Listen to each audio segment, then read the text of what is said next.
Bo'lgan qisqa tutashgan rotorlar, sinxron dvigatel parametrlarini hisoblab, xarakterikasi teng F grafikini quramiz.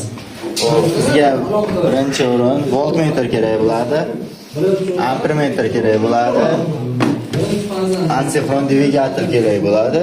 Dvigatelda quvvati 0.25, kosinus F 0.78, u minimal 50 Hz. Chastotasi 50 Hz. L1dan voltmetrga olib kelamiz birinchi. Keyin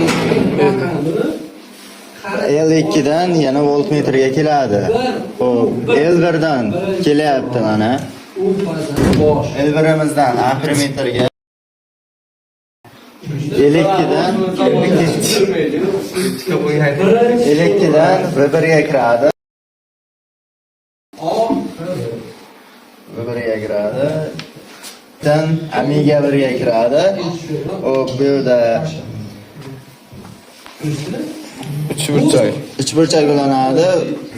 U birda boshi U2 ga, u birda boshi V2 ga, Amiga 1da boshi Amiga 2 ga ulanadi. Bu yerda tezlikni rostlashimiz uchun, tezlikni nima ko'rishimiz uchun soat tutashtirilgan bo'ladi. Hop, qani ishga tushirib ko'ramiz.